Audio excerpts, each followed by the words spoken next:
As for us, जहां तक हमारी बात है, ठीक है ना, जहां तक उनकी बात है तो हमें क्या करना पड़ेगा, एज फॉर का प्रयोग बता रहा हूं मैं, एज फॉर देम, जहां तक उनकी बात है, जहां तक राम की बात है तो नाउन के तौर पर देखा जाएगा, एज फॉर राम, जहां तक राम की बात है, यानी जहां तक राम का प्रश्न है। जैसे मान लीजिए कहा जाता है एज फॉर मी, जहां तक मेरी बात है, यानी जहां तक मेरा प्रश्न है।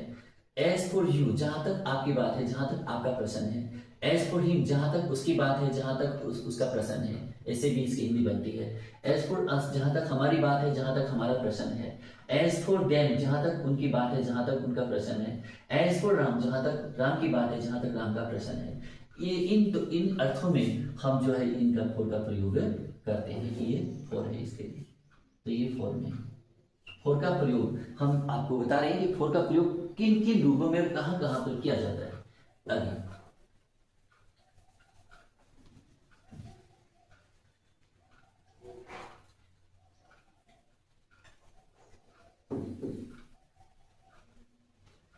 अब उसके बाद में जैसे मान लीजिए अगला वाक्य हम बनाए कि उसने हमारे लिए पार्टी किया, उसने हमारे लिए एक पार्टी किया, तो उसने ही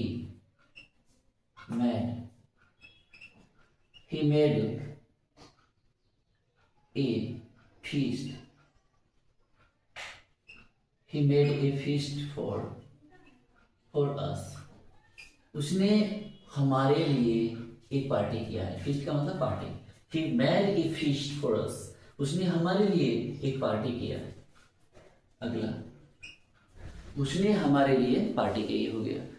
वह 2 घंटे से पढ़ रही है, मान लीजिए टेंस के तौर पर देखा जाए तो वह 2 घंटे से पढ़ रही है, तो she has been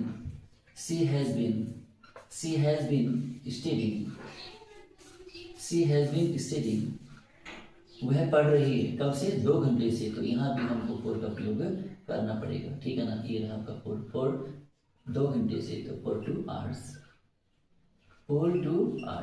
वह 2 घंटे से पढ़ रही है, तो यहाँ हमने से के अर्थ में किया इसका प्रयोग, यहाँ के लिए, ठीक है ना। हमारे लिए तो फॉर अस, हमारे लिए 2 घंटे से, तो फॉर 2 आवर्स, ठीक है ना, ये हो गया, तो इसका प्रयोग।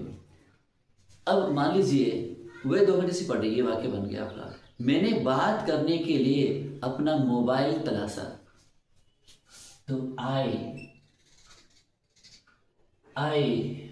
लुक्ड